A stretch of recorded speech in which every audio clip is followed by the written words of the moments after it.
안녕하세요. 무한정제들 디자인 시스템 팀에서 코어 시스템 설계하고 담당하는 UX 엔지니어 그리고 인터랙션 디자이너 허준입니다. 반갑습니다. 오늘 제가 이야기 드릴 주제는요. 저희 우한 형제들의 디자인 시스템인 우한 공방의 코어 시스템입니다. 차례대로 코어 시스템이란 무엇인지, 코어 시스템을 설계한 이유, 그리고 마지막으로 코어 시스템은 어떻게 구성되었는지를 소개해 드리려 합니다. 사실 이번 우아콘을 신청할 때쯤 문득 어떤 생각이 들었는데요. 저희의 디자인 시스템이 어떤 모습을 하고 있고 또 어떤 기능을 가지고 있다라는 것을 일방적으로 소개해드리는 자리보다는 우리들 시스템 디자이너와 시스템 엔지니어가 디자인 시스템을 만들어가며 마주했던 깊은 고민과 인사이트를 나누는 자리가 될 수 있으면 어떨까 하는 생각이었습니다. 그래서 제가 여러분에게 들려드릴 이야기는 저희의 디자인 시스템이지만 이 자리에서 여러분들과 나누고 싶은 것은 좋은 시스템 그 자체라는 것을 말씀드리고 시작하고 싶어요. 시간을 돌려 8년 전의 제 모습을 돌아보면 디자인 시스템을 도입해야 하는 이유, 디자인 시스템의 효과에 대해 열심히 피력하던 모습이 생각납니다. 하지만 어느샌가 디자인 시스템은 우리에게 당연한 것이 되었습니다. 과정에서 여러 시스템 디자이너와 엔지니어 분들이 생겨났고요. 이 세션이 꽤나 인기가 좋았다는 이야기를 듣게 되니 새삼스럽기도 합니다. 미리 말씀드리지만 앞으로 40분 남짓 화려한 컴포넌트 이미지는 없습니다. 대신에 엉클밥의 클린 아키텍처와 켄트백의 타이디 퍼스트에서 가져온 인용구들이 있을 거예요. 여러분과 나누고 싶은 것은 디자인 시스템에서 디자인을 뺀 시스템입니다. 지겹지만 디자인 시스템이란 무엇일까요? 여러분들의 디자인 시스템의 정의는 무엇인가요? 지금 머릿속에 떠오르는 간단한 문장들이 있으신가요? 일관성 있는 고품질의 사용 경험을 제공하고 디자인과 개발 그리고 커뮤니케이션 효율을 높여주는 것. 이것은 디자인 시스템의 목적과 효과지 결코 정의가 아니라고 생각합니다. 저는 디자인 시스템은 우리 서비스, 제품과 함께 호흡하며 진화하는 유기적인 프레임워크라고 생각합니다. 그리고 디자인 시스템은 곧 우리가 일하는 방법이어야 한다고 생각합니다. 때때로 어떻게 해야 디자인 시스템이 창의성을 해치지 않는가에 대한 고민을 하고 유연성과 확장성을 고민합니다. 만약 여러분들이 한 번이라도 이런 고민을 해보셨다면 여러분들이 다루고 있는 디자인 시스템은 시스템이 아니었을지도 모릅니다. 왜냐하면 애초에 디자인 시스템은 창의성을 위한 체계, 즉 명확성을 만들기 위해서 태어났고 여러 변화에 효율적으로 대응하기 위해 설계되어야 하기 때문입니다. 서론이 매우 길었지만 시작해 보겠습니다. 먼저 코어 시스템 소개에 앞서 여러분들의 이해를 돕기 위해 간략하게 우한 형제들의 디자인 시스템인 우한 공방의 탄생 배경과 전반적인 구조를 소개드리려 합니다. 불과 4년 전인 2020년 저희 프론트엔드 디벨로퍼는 15명이었다고 합니다. 현재는 100명이 조금 넘으니 짧은 시간에 팀 규모가 급격하게 성장했다는 걸 알 수 있죠. 여타 서비스처럼 당시에는 신규 서비스 론칭과 비즈니스 성공의 우선순위가 가장 높았습니다. 다음 해인 21년 과정에서 효율적인 작업을 위해 서비스 단위로 컴포넌트 라이브러리가 운영되고 있었습니다. 하지만 비즈니스의 규모가 커지고 새로운 서비스들이 생겨나면서 이러한 구조는 한계를 맞이합니다. 당연히 제품 전반에 걸친 사용 경험에 문제가 생기게 되었고 중복되는 패턴을 새로이 만들어야 하는 상황들이 계속 생겨났습니다. 그래서 22년도에는 일관성과 효율을 위해 각 라이브러리를 한 곳에 모아 중앙화된 디자인 시스템을 구성하기 시작했습니다.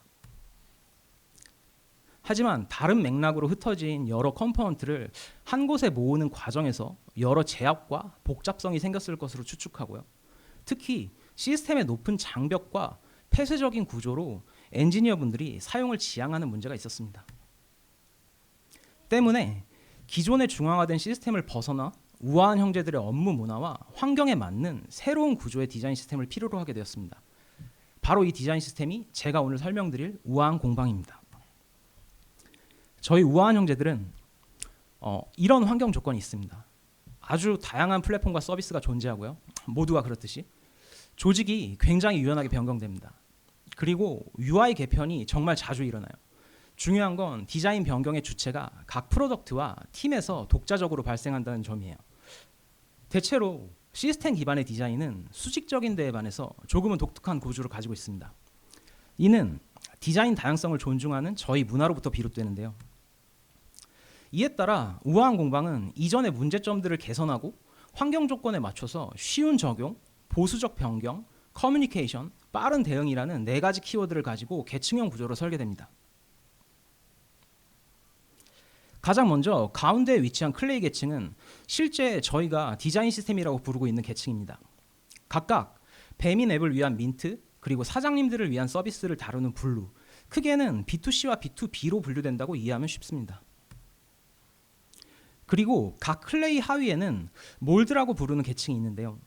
이는 쉽게 배민 앱 안에 있는 음식 배달 서비스와 비마트처럼 서비스와 도메인으로 나뉘어진 팀과 연결되어 있고 각각의 비즈니스와 도메인 특수성을 담은 여러 패턴과 독립적인 컴포넌트들을 담은 라이브러리입니다. 중앙화된 시스템에서 모든 컨텍스트와 로직은 한 곳에 모여 사용성과 복잡성의 이슈가 생겼던 것을 해결하기 위해 생긴 계층이에요. 마지막으로 가장 위에 두 디자인 시스템, 즉 클레이의 기반이 되는 코어 랭귀지 계층이 존재합니다. 코어 랭귀지의 구성은 컬러, 타이포그래피, 스페이싱과 같은 디자인 파운데이션과 엔지니어링 파운데이션 요소들로 이루어져 있습니다. 자, 문제는 이 코어 랭귀지라는 계층은 구체화된 적이 없다는 거예요. 적어도 저의 관점에서는 이 파운데이션 요소들이 두 클레이에 어떠한 영향도 끼치지 못했다고 생각합니다. 오늘의 주제인 코어 시스템이란 바로 이 구체화된 적 없던 코어 랭귀지 계층을 시스템으로서 구체화한 것입니다. 단순히 하나의 계층을 시스템화시켜 기존의 2개였던 시스템을 3개로 만든 것이 아닙니다. 반대로 불필요하게 2개로 나뉘었던 시스템을 하나로 만든 것이죠. 코어 시스템의 존재는 각 클레이를 하나의 메인 시스템에 기반해 띠밍된 하나의 하위 시스템으로서 역할을 전환시킵니다. 이에 따라 각 시스템의 인터페이스는 일관성을 갖게 되고 계층 간의 경계를 명확히 나눌 수 있게 됩니다. 코어 시스템은 컨텍스트와 비즈니스 로직이 없는 컴포넌트의 순수한 상호작용과 형태 구성을 위한 인터페이스를 갖추게 되고요. 클레이 계층은 배민 앱과 사장님 서비스, 각각의 디자인 언어를 토큰을 기반으로 생성하고 서비스 전반에 사용되어지는 공통의 컨텍스트와 기본적인 컴포넌트의 조합을 고착 컴포넌트로 생성하게 됩니다. 몰드 계층은 실제 서비스 특수성과 구체적인 컨텍스트 그리고 비즈니스 로직을 담은 구체화된 라이브러리가 되고요. 자, 코어 시스템이 무엇인지 어떤 역할을 하는지는 간단하게 이해했는데 그럼 중요한 것은 제가 코어 시스템을 설계한 이유, 코어 시스템이 필요하다고 생각했던 이유일 것 같습니다. 말장난 같지만 그건 바로 시스템이 없었기 때문입니다. 좀 전에 제가 분명 디자인 시스템이라고 부르는 2개의 클레이가 존재한다고 했었는데 갑자기 시스템이 없었다는 이야기를 들으니 좀 이상하지 않으신가요? 잘못 들으신 건 아닙니다. 이전의 클레이는 시스템이 아닌 가이드라인과 컴포넌트 목록이었다고 생각합니다. 자, 여러분들과 나누고 싶은 저의 첫 번째 소견입니다. 가이드라인과 컴포넌트 목록은 그 자체로 디자인 시스템이 아니라고 생각합니다. 디자인 시스템은 반드시 가이드라인과 컴포넌트 목록을 가지고 있겠지만 그 자체만으로는 디자인 시스템이 될 수 없습니다. 누군가 여러분의 어지럽혀진 집을 청소하고 간 것과 물건을 정리하는 기준과 원칙, 체계를 구축하는 것은 완전히 다른 일입니다. 실제로 이런 일을 하시는 분들을 정리수납 전문가라고 부르죠. 전자는 그렇습니다. 청소를 담당한 그 사람에게 기준이 있고 왜 이 옷들을 여기에 걸어두었는지, 이 물건을 이곳에 보관하는지, 그리고 그 청소 기준은 이미 여러분들 집의 원래의 구성과 구조를 참조하고 따랐을 겁니다. 순간 깨끗해진 집에 만족할 수는 있겠지만 그 집은 반드시 다시 더러워지게 되어 있습니다. 왜냐하면 어지럽히는 주체와 그 행동, 즉 원인은 동일하기 때문이죠.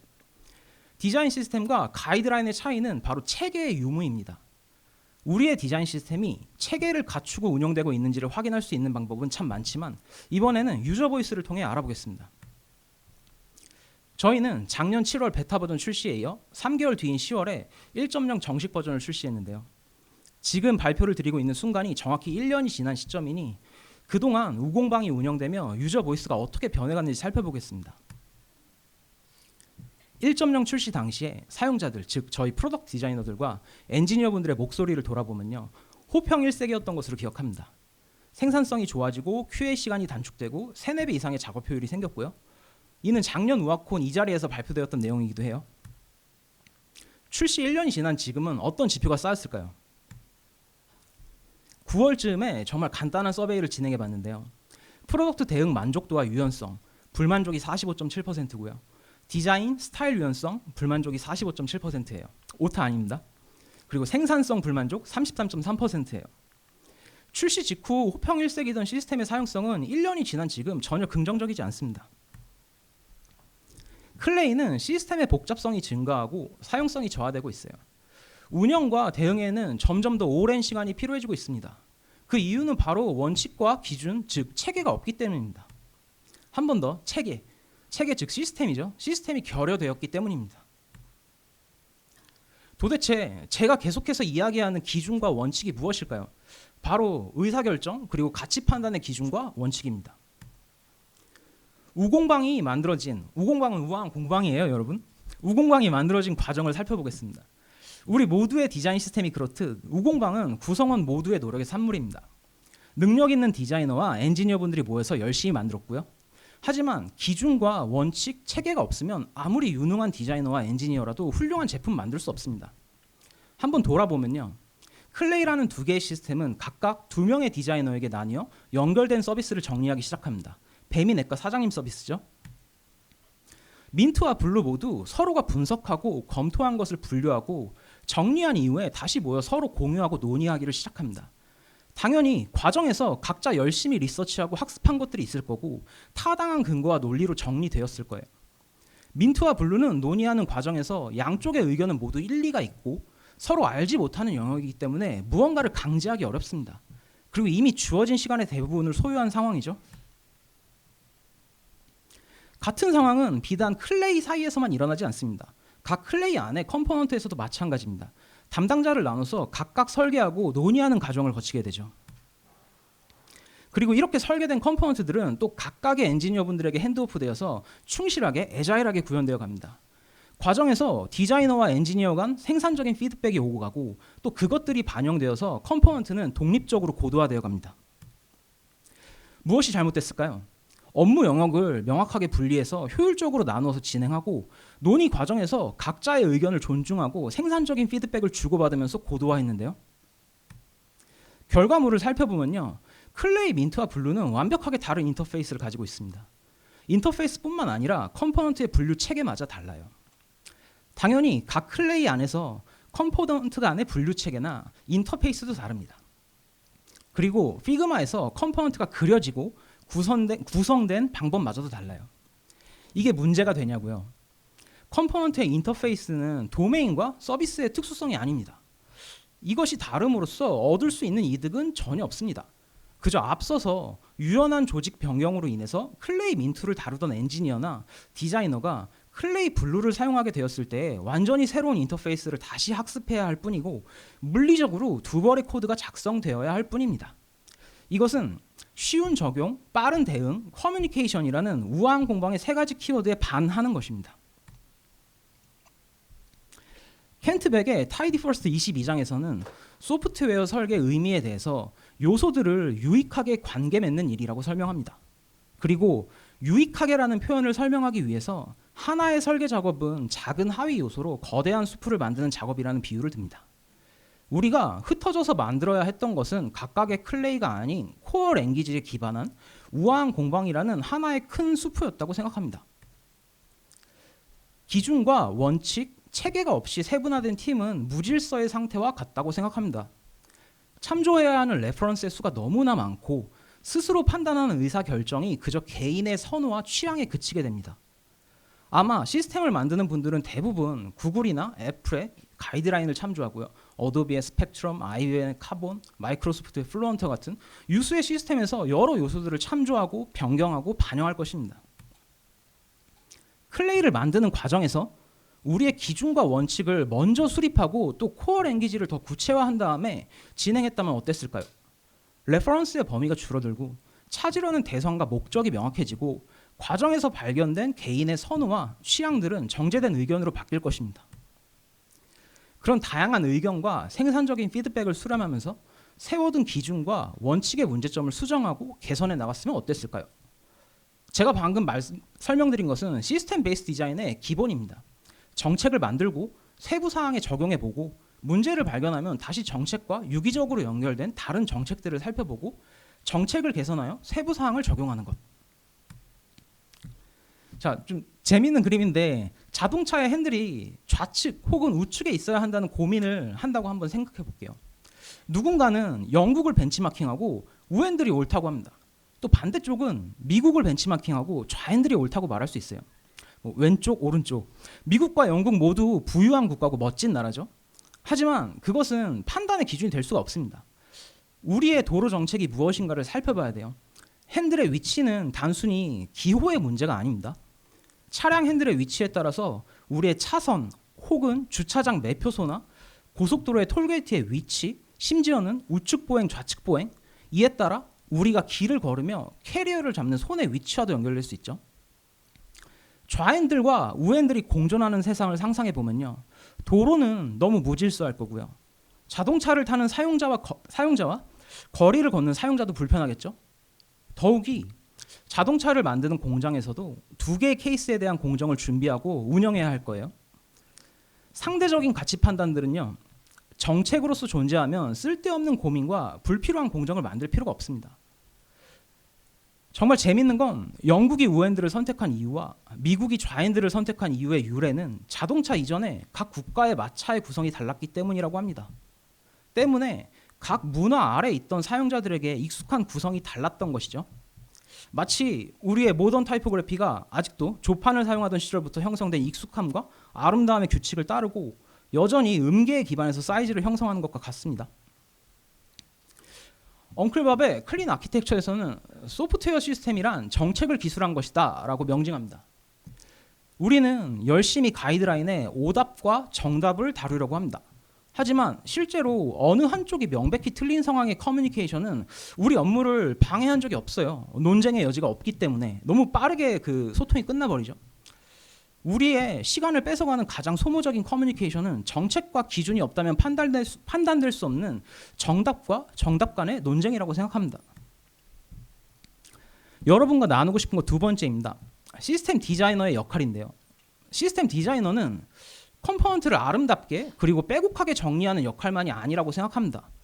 제품 생산 과정에서 어떠한 커뮤니케이션들이 사용자를 힘들게 하는지 살펴보고 기준과 원칙을 만드는 역할이라고 생각해요. 과정에서 정책과 정책 사이에 모순점이 없는지 끊임없이 검토하고 요소 간에 유익한 관계를 맺어서 생태계를 구성하는 주체라고 생각합니다.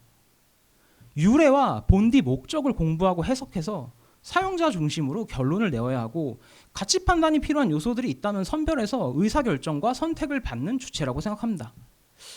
이러한 선택들은 우리가 선택하는 기준이 되고요. 그것은 즉 우리가 일하는 방법이 된다고 생각합니다.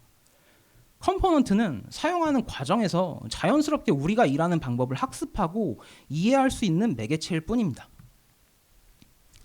자, 이어서 여러분과 나누고 싶은 거 세 번째입니다. 원칙과 기준이 해결해 주는 것은 우리의 가장 큰 어려움이라고 생각하고요. 그것은 의사결정과 커뮤니케이션이라고 생각합니다. 우리의 디자인 시스템의 목적을 중요한 문제에 집중할 수 있도록 하고 업무의 효율을 높이고 커뮤니케이션을 원활하게 한다는 거 여기 계신 모든 분들이 알고 계실 거예요.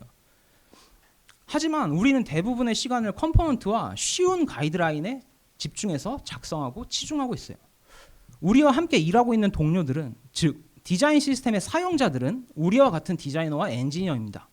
이제 막 입사한 신입, 주니어, 시니어 모두 경험의 차이는 있겠지만 열심히 공부했고 어려운 과제와 코딩 테스트를 통과하고 함께하는 전문가들입니다. 전문가들이 궁금한 것은 당신들이 어떻게 일하는지 무엇을 기준으로 하는지라고 생각합니다. 장안의 화제였던 흑백 요리사 다들 보셨죠?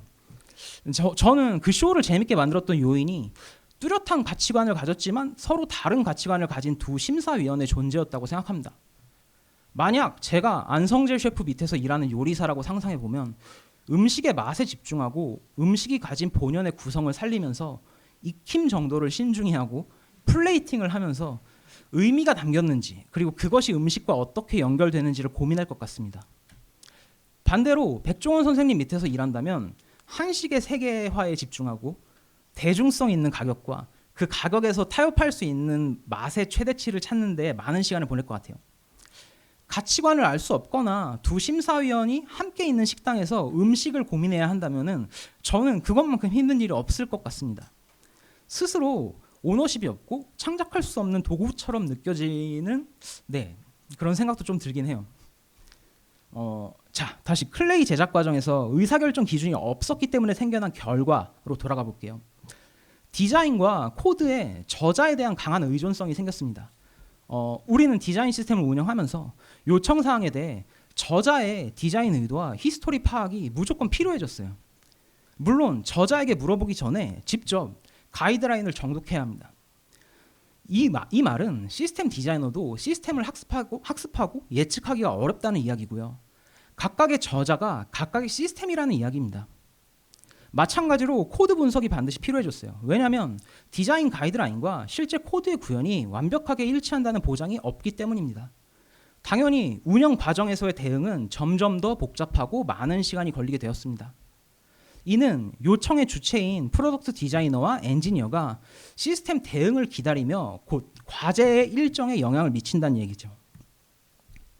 더욱이 이러한 주관적인 의사결정은 시스템 구조 전반에도 영향을 미치게 되었는데요. 시스템은 보수적 변경이라는 키워드 아래 굉장히 폐쇄적인 인터페이스를 가지고 있어서 제품을 만드는 엔지니어는 시스템이 업데이트되기 전까지 컴포넌트를 구현하지 못하는 경우도 있습니다. 때문에 서비스와 도메인의 특수성이 담겨야 할 몰드는 그 의미가 퇴색되고 많은 비즈니스 로직과 도메인의 특수성이 클레이로 몰리게 되었습니다. 당연히 컴포넌트는 점점 더 복잡해집니다. 물리적으로 피그마의 베리언트나 상태가 늘어나고 코드에 조건절은 계속 붙게 돼요. 그리고 가이드라인은 점점 더 장황해지죠. 한 번 더 엉클밥의 클린 아키텍처입니다. 이미 너무나 유명한 솔리드 원칙을 디자인 시스템에 저희 대입해 볼 수 있다고 생각해요. 모든 팀이 사용할 수 있는 클레이에 개별 팀의 컨텍스트와 비즈니스 로직이 담긴 컴포넌트가 반영되는 것은 단일 책임 원칙에 위반된다고 생각합니다. 쉽게 풀어 설명하면 해당 컴포넌트는 현 시점에는 같은 기능을 하고 있을 수는 있지만 전혀 다른 변경 주기를 맞이할 수 있게 되고요. 아예 다른 분류의 컴포넌트가 될 가능성도 있습니다. 실제로 저희는 몇 차례 이런 사례들을 겪었고요. 당연히 사용자의 입장에서도 선택지가 늘어나므로 새로운 학습을 요하고 의도치 않은 사용이 발생할 수 있습니다. 코어 시스템이 필요한 이유 또 하나의 기준은 바로 컴포넌트 검증 기준입니다. 의사결정 기준의 부재와 구현 방법의 부재로 클레이에 비즈니스 특수성이 담긴 컴포넌트가 업데이트되는 것은 매우 치명적이라고 생각합니다. 프로덕트 팀에서 새로운 컴포넌트를 만들었다면 아직 사용자에게 배포된 적 없는 컴포넌트, 즉 검증되지 못한 컴포넌트입니다. 당연히 UT를 통해서 피드백을 수렴하거나 지표를 기반으로 변경될 여지가 충분히 있는 컴포넌트죠. 작은 지역구에서 해당 지역구에 특화된 임시 정책을 도입했다고 아직 효과조차 알 수 없는 정책을 저희 전 도시 전체에 적용하면 안 되는 것과 마찬가지입니다. 켄트백의 타이디 퍼스트에서는 일반적으로 되돌릴 수 있는 결정은 되돌릴 수 없는 결정과 다르게 취급해야 한다고 얘기합니다. 되돌릴 수 없는 결정에 대해서는 면밀히 검토하고 2번, 3번 확인하는 일은 매우 가치 있는 일이라고 합니다. 아직 검증되지 못한 컴포넌트가 시스템에 등록되는 것은 전 제품에서 사용이 가능하다는 것을 의미합니다. 일단 등록되어 사용되기 시작하면 트래킹과 변경, 수정, 커뮤니케이션까지 그것을 개선하는 데 아주 큰 공수가 필요합니다. 제가 가끔 이런 이야기를 들어요. 머터리얼 디자인도 완벽하지 않다. 구글 제품들 써보면 여기서 만든 가이드라인이나 컴포넌트를 그대로 안 쓰는 경우가 정말 많더라. 아닙니다. 오히려 너무 잘하고 있는 거예요. 특정 제품에 특화된 정책들을 수천 수만 개의 어플리케이션에 기반이 되는 가이드라인에 함부로 업데이트하는 일은 있어서는 안 됩니다. 또 가이드라인을 준수하기 위해서 새로운 상호작용과 스타일을 시도하지 못하는 일도 있어서는 안 됩니다. 왜냐하면 디지털 제품은 늘 새로운 시도의 연속이기 때문이에요. 우리는 검증된 컴포넌트와 검증되지 못한 컴포넌트가 있다는 것을 알아야 하고 무엇이 어디에 위치해야 한다는 기준이 필요합니다. 엣지 케이스를 시스템에 정의하지 않았으면 좋겠어요. 시스템에 없다는 것 자체로 엣지 케이스를 의미한다고 생각합니다. 자, 한번 정리해 보면요. 어떤 원칙과 기준이 없었을까요? 어떤 정책과 원칙이 필요했을까요? 의사결정과 가치 판단의 기준이 필요했고요. 컴포넌트를 설계하고 구성하는 규칙이 필요했고요. 컴포넌트를 운영하는 규칙과 프로세스, 시스템을 운영하는 원칙이 필요했다고 생각합니다. 기준과 원칙이 없기 때문에 어떤 상황이 발생했을까요? 각 저자의 의존성이 생겼고요. 솔리드 원칙의 3가지를 위반하게 됩니다. 리스크 오프 치환 원칙이 위반됐고요. 단일 책임 원칙이 위반됐고요. 개방 폐쇄 원칙이 위반됐고요. 당연히 컴포넌트와 시스템의 복잡성이 증가하고 몰드의 의미가 퇴색되고, 즉 계층형 시스템의 경계가 불분명해졌죠. 코드 품질 저하와 빠른 대응의 어려움은 즉 시스템 사용성의 저하라고 생각합니다. 제가 코어 시스템을 설계한 이유는요, 현재 디자인 시스템을 갈아엎지 않고도 원래의 컨셉과 목적을 달성할 수 있는 방법이었기 때문입니다. 위에 모든 문제들을 다 해결할 수 있는 것은 아니지만 대부분의 문제들을 해결할 수 있습니다. 자, 그럼 이제 코어 시스템 소개입니다. 코어 시스템 설계를 시작하며 가장 먼저 상기한 것은 우리가 해결해야 할 문제와 달성해야 할 목표들이었습니다. 첫 번째로, 유연한 조직 변경에도 새로운 학습을 필요치 않도록 시스템 인터페이스가 통합되고 시스템 안에서도 학습 곡선을 완만하게 하는 일관성과 예측성을 갖게 하는 것. 프로덕트로부터 발생하는 UI 변경을 바로 구현하고 몰드에 가두어둘 수 있는 구성을 갖추는 것. 디자인 시스템 엔지니어, 디자이너의 역할과 제품 디자이너, 엔지니어의 역할 경계를 명확히 하는 것이었습니다. 코어 시스템의 구성 첫 번째는 바로 구조입니다. 가장 먼저 시스템의 물리적 구조 변경이 필요했는데요. 기존의 디자인 시스템은 디자이너와 피그마로부터 시작해서 각 플랫폼에 전달되었습니다.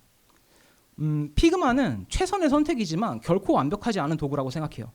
우공방 초기에 토큰과 띠에 대한 팀 이해에 큰 어려움이 있었는데 이에 큰 몫을 한 것이 바로 도구의 한계라고 생각합니다. 그래서 피그마를 생성과 관리 주체가 아닌 시스템과 연결된 하나의 채널로서 다루려고 합니다. 그리고 코어 시스템과 각 채널 사이에는 파운데이션 API가 존재합니다. 이는 피그마에서 구현 불가능한 여러 기능과 각 플랫폼을 존중하는 여러 편의 도구들로 구성되어 있습니다. 코어 시스템의 구성 두 번째, 그리고 가장 핵심적인 요소는 바로 베이스 컴포넌트입니다. 베이스 컴포넌트는 스타일링이 없는 순수한 기능만을 담은 헤드리스 UI입니다. 기능과 형태를 분리하여 관심사를 분리하고 최상위 코어 시스템에서 제공함으로써 앞서 언급한 솔리드 원칙의 단일 책임 원칙과 리스크 지원 원칙, 개방 폐쇄 원칙과 인터페이스 분리 원칙, 이렇게 네 가지 원칙과 직접적으로 연결 지을 수 있습니다.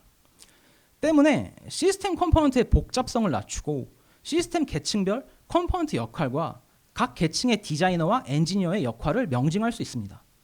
그리고 최하위 몰드에서도 직접적으로 사용이 가능하므로 앞서 언급했던 운영, 검토, 반영의 길고 긴 프로세스를 기다릴 필요가 없어집니다. 베이스 컴포넌트는 각 클레이에 토큰과 띠을 기반으로 스타일을 입혀 고착 컴포넌트로서 제공됩니다. 이를 통해 기존의 보수적 변경이라는 우공방의 키워드도 지킬 수 있습니다. 그리고 몰드 계층에서는 실제 비즈니스 맥락이 담긴 더 이상 확장될 필요 없는 컴포넌트로 정의되거나 더 복잡한 컴포넌트의 조합들을 정의할 수 있게 됩니다. 더 쉬운 언어로 표현하면요, 코어의 컴포넌트는 마치 색이 없는 레고 블럭과 같습니다. 클레이에서는 블럭에 약속된 언어로 색을 입히고 클레이 안에서 사용되는 검증된 그리고 권장하는 여러 조합들을 제공합니다. 마지막으로 몰드에서는 실제 레고 블럭을 조합하고 더 구체적인 맥락을 주입해서 제품에 직접 연결되는, 즉 완성된 테마의 레고 제품을 만드는 구성으로 존재합니다. 보시다시피 다양한 테마의 레고 제품을 만들어낸다고 하더라도 클레이와 코어의 복잡성을 증가시키지 않고 다양성이 발생한 몰드 안에 가둬둘 수 있습니다. 코어의 구성 세 번째, 바로 컴포넌트를 설계하는 구성과 규칙입니다. 사실 요새 저의 가장 큰 챌린지자 즐거움은 바로 어떻게 하면 선언적인 패러다임에 적합한 UI 디자인을 할 수 있을까라는 고민인데요. 저희 시스템을 구현하는 웹, 안드로이드, iOS 세 개의 플랫폼은 각각 리액트, 제팩 컴포즈, 스위프트 UI를 사용하고 있습니다. 이들은 모두 선언적인 패러다임을 추구하기 때문입니다. 때문에 작고 단순한 기능의 컴포넌트로부터 점진적으로 조합하여 설계하는 원칙을 세웠고 과정에서 조합 가능성과 하위 컴포넌트와의 관계를 계속 검증하고 있습니다. 이러한 이해를 바탕으로 보이는 그대로 만들 수 있고 또 설계한 디자이너와 구현한 엔지니어가 누구든 저자의 의존성이 생기지 않는 신뢰할 수 있는 디자인을 만드는 것을 구체적인 목표로 삼았고요. 구현 주체인 엔지니어의 멘탈 모델에 부합하는 약속된 컴포넌트 디자인 규격을 만들기 시작했습니다. 네모 박스에 구성 요소 3개가 있죠. 진짜 단순하고 간단하게 생긴 컴포넌트인데요. 피그마에서 이걸 그리는 방법은 너무나 많습니다. 코드도 마찬가지죠. 똑같은 컴포넌트지만 디자이너에 따라 해석하고 표현하는 방법이 너무 다르고 그에 따라 구현도 다르게 됩니다. 이거는 열어보지 않으면 신뢰할 수 없는 구조며 때문에 확인을 강제하는 구조로 클레이 운영 과정에서 저희의 가장 큰 시간을 소모하게 만든 원인이었다고 생각합니다. 저희의 약속된 컴포넌트 디자인은 이런 모습입니다. 작고 큰 컴포넌트를 구성하는 패턴들을 나눠서 모든 컴포넌트에서 사용할 수 있는 레이어로 모듈을 구성하고 동일한 원칙으로 설계합니다.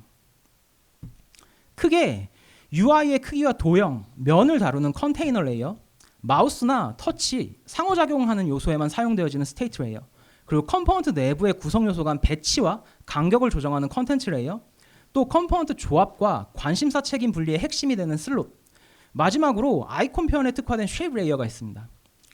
아마 코어 시스템을 운영하는 과정에서 더 다양한 맥락의 레이어가 생겨날 수 있겠죠. 각각의 레이어는 고유의 토큰과 속성을 가지고 있고 겹치는 역할은 존재하지 않습니다. 이는 코어 컴포넌트 디자인 관점에서는 문제를 해결하는 방법을 하나라고 가정하고 접근해서 컴포넌트 인스펙팅과 구현 그리고 관리 측면에서 효율을 가져오기 위함입니다. 코어 시스템의 컴포넌트와 화면 구성은 슬롯 기반의 레이아웃과 컴포즈, 스위프트 UI의 레이아웃 프리미티브에 기반해 배열과 배치를 위한 인터페이스 기준을 세웠습니다. 물론 저희 우공방을 위한 몇 가지 요소가 더 추가되었고요. 이를테면 먼저 수평 방향성이 고정된 컴포넌트는 기명 슬롯을 채택해서 맥락을 더 구체화했습니다. 그리고 컴포넌트가 가질 수 있는 슬롯의 구성을 단순화하고 규격화해서 컴포넌트가 조합되는 과정에서도 발생할 수 있는 설계의 불일치를 방지하고 있습니다. 이를 통해 컴포넌트가 조합되는 것을 한번 살펴보면요. 칩과 아이콘 버튼이 조합돼서 독립적인 상호작용을 가지는 간단한 컴포넌트를 예시로 보여드리겠습니다. 베이스 칩의 슬롯에 텍스트와 아이콘 버튼을 삽입하고 리무버블 칩이라는 고착 컴포넌트를 생성했습니다. 만약에 저희의 약속된 규격으로 청사진을 만든다면 저희 모두 화면과 같은 청사진을 그릴 수 있고 이는 어떻게 설계되었는지를 일일이 확인할 필요가 없이 디자인이 직관적으로 코드와 연결될 수 있는 장치로서 작용하게 됩니다. 컴포넌트와 모듈을 구성하는 방식도 변화가 있습니다. 왼쪽 이미지를 참조해 보시면 기존의 클레이는 하나의 컴포넌트가 모든 로직을 다 포함하고 있었습니다. 이를테면 모더리티의 여부나 모바일, 데스크탑에서의 컴포넌트 변환 같은 로직입니다. 기존의 바텀 시트는 구현 세부 사항과 내부 동작이 컴포넌트에 숨어 있고 사전에 정의된 동작에 제한이 있습니다.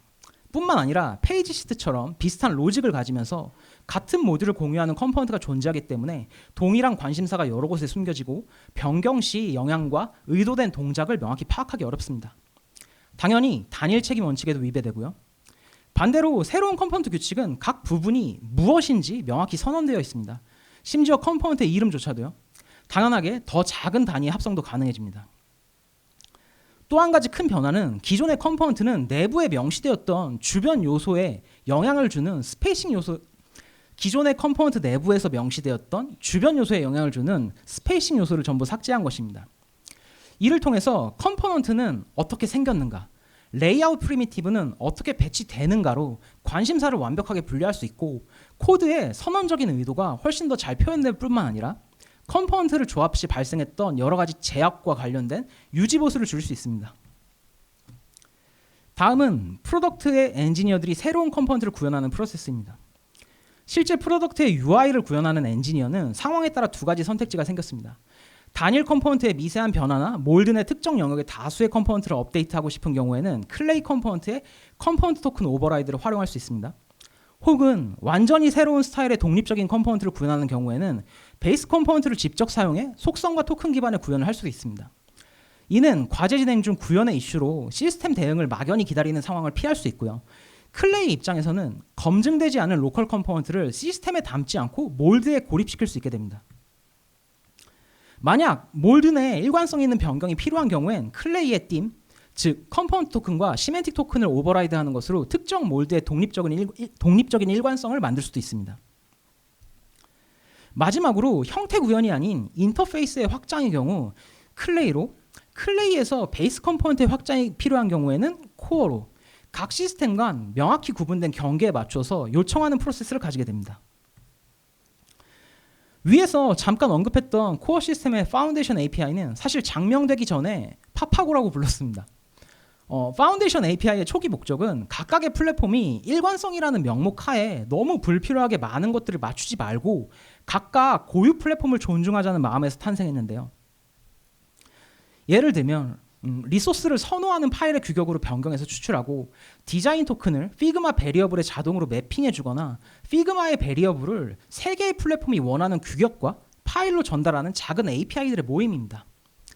초기 컨셉의 조악한 코딩은 제가 직접 했지만 현재는 저희 유능한 웹프론트에서 많은 고도화를 진행하고 저희가 사용하고 있는 긴랩과 연동되어서 잘 작동하고 있습니다. 앞으로도 피그마가 가진 도구의 한계나 각 플랫폼에서 필요한 요소들이 모두 이 파운데이션 API에 담겨 확장될 예정입니다. 지금까지 제가 코어 시스템에 대한 소개와 여러 가지 이야기들을 드렸고요. 마지막으로 한 가지 더 나누고 싶은 것이 있는데요. 어쩌면 제가 진짜 엄청난 이상주의자일지도 모르지만 좋은 코드를 작성할 수 있는 디자인을 하는 것, 또 창의적인 디자인을 할 수 있는 코딩을 하는 것은 적은 노력으로도 쉽게 시작할 수 있다고 생각합니다. 어디 내놓아도 부끄럽지 않은 디자인을 하고 싶은 디자이너의 마음은 누가 보아도 깨끗한 코드를 작성하고 싶은 엔지니어의 마음과 같다고 생각합니다. 멋진 디자인과 깨끗한 코드가 항상 비즈니스의 성공을 보장하는 것은 아니겠지만 적어도 매일 그것들을 다루는 저희들 디자이너와 엔지니어들은 행복과 자긍심을 보장한다고 생각하고 예상치 못한 상황에 더 쉽게 유연하게 대응할 수 있다고 확신합니다. 디자이너가 코딩을 배울 필요 없고 엔지니어가 디자인을 배울 필요는 없습니다. 오히려 얕은 지식은 해가 된다고 생각하고요. 다만 함께 일하는 여러분들과 같은 수준의 대화를 하려면 너무나 많은 지식이 필요할 겁니다. 하지만 서로가 사용하는 도구나 언어, 프레임워크, 그리고 서로가 추구하는 철학을 배우려는 것은 10분 남짓한 시간과 아주 작은 관심이면 충분하다고 생각합니다. 제가 준비한 세션은 여기까지고요. 못다한 이야기는 언젠가 또 들려드릴 기회가 있을 거라고 생각합니다. 감사합니다.